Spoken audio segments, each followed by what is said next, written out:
Alhamdulillah, thank you for inviting me. I am an Italian reverse sister. الحمدللہ مجھے یہاں دعوت دے کر بلانے کا شکریہ۔ میرا تعلق اٹلی کے شہر روم سے ہے اور میں پیدائشی عیسائی تھی۔ اللہ کا شکر ہے جس نے مجھے ہدایت دی اور میں نے اسلام قبول کیا۔ الحمدللہ میں اسلام قبول کر کے بہت ہی خوشگوار، مطمئن اور خوش و خرم زندگی گزار رہی ہوں، اور اللہ کے فضل سے میں نے حال ہی میں اسلام کا پیغام دوسرے لوگوں تک پھیلانے کا سلسلہ شروع کیا ہے، اور میں چاہتی ہوں کہ وہ نعمت جو مجھے ملی ہے اسے دوسروں تک پھیلاؤں، اور یہ دوسروں کے لیے اسلام کے حوالے سے رہنمائی کرنا اور مدد کرنا دراصل میرے اپنے فائدے میں ہے۔ اس سے میرے اپنے ایمان میں، اسلام پر عمل درآمد میں اضافہ ہوگا انشاءاللہ۔ میں اپنی کہانی بیان کروں تو میں پیدائشی کیتھولک عیسائی تھی، جیسا کہ روم کے سارے ہی عیسائی کیتھولک فرقے سے تعلق رکھتے ہیں، اور میں بچپن سے ہی اپنے والدین کے نقش قدم پر چلتے ہوئے اللہ تعالیٰ کے ساتھ ساتھ حضرت عیسیٰ اور حضرت مریم علیہ السلام کی بھی عبادت کرتی تھی۔ مگر میں جیسے جیسے بڑی ہوتی گئی مجھے یہ بات بہت عجیب لگتی تھی کہ مریم بھی خدا ہے، عیسیٰ علیہ السلام بھی خدا ہیں، اور اللہ تعالیٰ بھی خدا ہیں۔ تینوں کے پاس خدا کی پاور ہے، اور پھر تینوں مل کر ایک ہی خدا ہے۔ مطلب کہ یہ کوئی لاجیکل بات نہیں تھی۔ میں اکثر سوچتی تھی اگر میرا اور میری فرینڈ کا کسی بات پر جھگڑا ہو جائے اور میں مریم سے دعا مانگوں کہ کاش ایسا ہو جائے، اور میری فرینڈ یسوع مسیح سے یا اللہ سے دعا مانگے کہ ایسا نہ ہو، تو کس کی دعا قبول ہوگی؟ کس کے پاس زیادہ پاور ہے؟ مریم کے پاس، عیسیٰ کے پاس، یا اللہ کے پاس؟ بہرحال یہ ایک بہت بڑی کنفیوژن تھی جس کی وجہ سے میرا اپنے مذہب پر سے اعتقاد کمزور ہونے لگا تھا۔ پھر وقت گزرتا گیا اور میں جوان ہو گئی۔ اپنی تعلیم مکمل کرنے کے بعد میں نے ملازمت شروع کر دی، اور اس گزشتہ پچھلی ساری زندگی میں نے اللہ کی عبادت نہیں چھوڑی تھی۔ میں راتوں کو اپنے کمرے میں علیحدگی میں اللہ کے سامنے روتی تھی، دعا مانگتی تھی کہ اے اللہ، میں کنفیوز ہوں، تو میری مدد کر، میں تیری طرف آنا چاہتی ہوں، مگر مجھے نہیں پتا کون سا راستہ مجھے تیری طرف لے کر آئے گا، بس تو میری رہنمائی کر اور مجھے اپنی طرف آنے والے راستے کی ہدایت نصیب فرما۔ پھر ہوا یوں کہ میری ملازمت روم سے باہر اٹلی کے ایئرپورٹ پر لگ گئی، اور اس طرح مجھے روم سے باہر نکلنے کا موقع ملا۔ یہاں جس جگہ میں ملازمت کرتی تھی، یہاں میرے ساتھ کئی مسلمان بھی کام کرتے تھے۔ ان میں سے کچھ کا تعلق موروکو سے تھا، کچھ الجیریا، ٹیونس، اور کئی کا تعلق نارتھ افریقہ سے تھا۔ پھر ان کی زندگیوں سے مجھے اسلام کے متعلق بہت کچھ جاننے کا موقع ملا۔ وہ رمضان میں روزے رکھتے تھے، اور اس دوران وہ سارا دن کچھ نہیں کھاتے پیتے تھے، اور اس ساری بھوک پیاس کے باوجود بھی ان کے کام میں کوئی فرق نہیں آتا تھا۔ وہ رمضان میں بھی ویسا ہی سخت کام کرتے تھے جیسا کہ عام دنوں میں۔ اس کے علاوہ اسلام کی تعلیمات کے متعلق اور بھی بہت کچھ پتہ چلا کہ اسلام میں کن کن چیزوں سے روکا گیا ہے، اور اسلام میں کیا حرام ہے اور کیا حلال، وغیرہ وغیرہ۔ میری زندگی میں بڑی تبدیلی اس وقت آئی جب میں ایک دن ایک بس میں اپنی بہن کے ساتھ سفر کر رہی تھی، اور وہاں میری ملاقات ایک اٹالین لیڈی سے ہوئی جو کہ کنورٹڈ مسلم تھیں، اور میں پہلی مرتبہ کسی اٹالین مسلم سے ملی۔ بس میں ہماری بہت اچھی گفتگو ہوئی، ہم نے آپس میں فون نمبرز کا تبادلہ کیا اور آئندہ بھی ایک دوسرے سے رابطے میں رہنے کا ارادہ کیا۔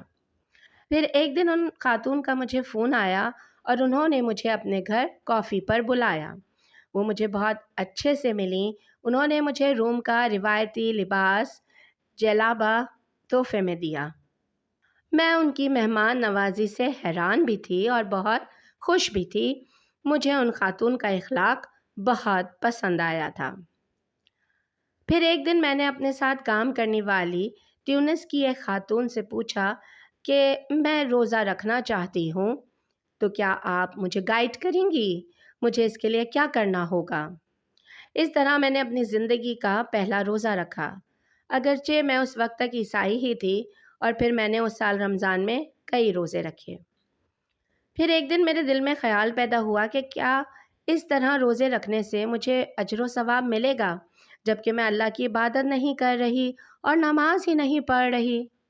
تو میرے دل سے آواز آئی کہ نہیں، اس طرح تو روزہ بیکار ہے اگر تم نماز نہیں پڑھو گی۔ پھر میں نے باقاعدہ نماز سیکھنا شروع کی، اور سب سے زیادہ حیرانگی کی بات یہ تھی کہ مجھے یہ سب کرنے کے لیے کسی نے نہیں کہا تھا، بس میرے اندر سے آواز آتی تھی کہ مجھے یہ کرنا چاہیے، اور میں کرنے لگتی تھی۔ آپ سچ جانیے تو میں 21 سال سے عیسائیوں والی عبادت کر رہی تھی، اور مجھے کبھی بھی عبادت میں وہ سکون نہیں ملا تھا جو مجھے پہلے ہی دن نماز پڑھنے سے ملا۔ آپ لوگ عربی میں جو لفظ استعمال کرتے ہیں خشوع، جس کا مطلب ہے پوری توجہ سے اللہ کی طرف متوجہ ہو جانا، یہ چیز ہمارے چرچ میں نہ پائی جاتی ہے اور نہ سکھائی جاتی ہے۔ اگرچہ میں عیسائی تھی، مگر مجھے روزے اور نماز سے جو سکون مل رہا تھا وہ سکون ناقابل بیان تھا۔ مگر میرے اندر اصل تبدیلی قرآن سے آئی، اور میں نے محسوس کیا کہ اب مجھے اسلام قبول کر لینا چاہیے۔ ہوا کچھ یوں کہ میں کبھی کبھار قرآن کا مطالعہ بھی کر لیتی تھی۔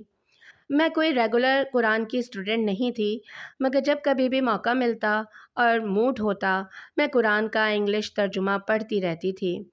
سب سے پہلے میں نے سورہ بقرہ پڑھی، اگرچہ اس سے پہلے میں نے سورہ فاتحہ زبانی یاد کر لی تھی، مگر اس وقت میرا فوکس اس کا ترجمہ سمجھنے پر نہیں تھا، بلکہ میرا فوکس صحیح عربی پڑھنے پر تھا تاکہ میں نماز پڑھ سکوں۔ اور جب میں نے انگلش ترجمے کے ساتھ قرآن پاک کا مطالعہ شروع کیا، اور وہ شروع کی آیات میں ہے کہ یہ وہ کتاب ہے جس میں کوئی شک نہیں، تو میں نے کہا کہ واو، کیا اسٹیٹمنٹ ہے!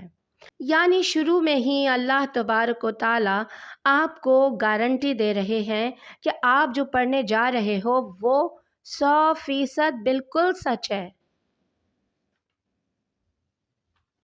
اور جب آپ کسی کتاب کو اس ٹرسٹ کے ساتھ پڑھیں کہ یہ بالکل سچ ہے اور اس میں کوئی شک یا شبہ والی چیز نہیں، تو آپ ضرور اس کتاب سے ہدایت حاصل کریں گے۔ تو بس میں مکمل ٹرسٹ کے ساتھ اسے پڑھتی رہی۔ پھر اسی دوران میری شادی ہو گئی، اور وہ شادی کوئی بہت خوشگوار نہیں رہی۔ 2 سال بعد ہی میری طلاق ہو گئی۔ اس دوران میں نمازیں پڑھنا بھی چھوڑ چکی تھی اور قرآن کا مطالعہ بھی ترک کر دیا تھا۔ پھر ایک دن طلاق کے بعد میں اپنی 18 مہینے کی بیٹی کے ساتھ کھیل رہی تھی۔ مجھے اچانک قرآن کا خیال آیا، اور میں نے قرآن کا دوبارہ مطالعہ شروع کیا۔ اس مرتبہ میں نے قرآن کو سمجھنے کی نیت سے پڑھنا شروع کیا، اور میں نے ویسے ہی بغیر کسی ارادے کے کہ فلاں پارہ یا فلاں سورت پڑھنی ہے، رینڈملی قرآن پاک کو کھولا، اور وہ سورت قیامت تھی۔ اور جو پہلی آیت میں نے پڑھی وہ فنگر پرنٹ کے متعلق تھی، اور میں حیران تھی کہ آج سے 1400 سال پہلے، جب کوئی سائنس موجود ہی نہیں تھی، تب اللہ نے بتا دیا کہ ہم نے ہر انسان کو الگ الگ فنگر پرنٹ دے کر پیدا کیا ہے۔ اور میری حیرانگی اور خوشی کے ملے جلے تاثرات تھے۔ میں نے قرآن مجید کو بند کر دیا اور بہت دیر تک سوچتی رہی کہ واقعی انسان کی تخلیق کے متعلق آج سے 1400 سال پہلے وہی ذات اتنا ایکوریٹ بتا سکتی ہے جس نے انسان کو پیدا کیا ہے۔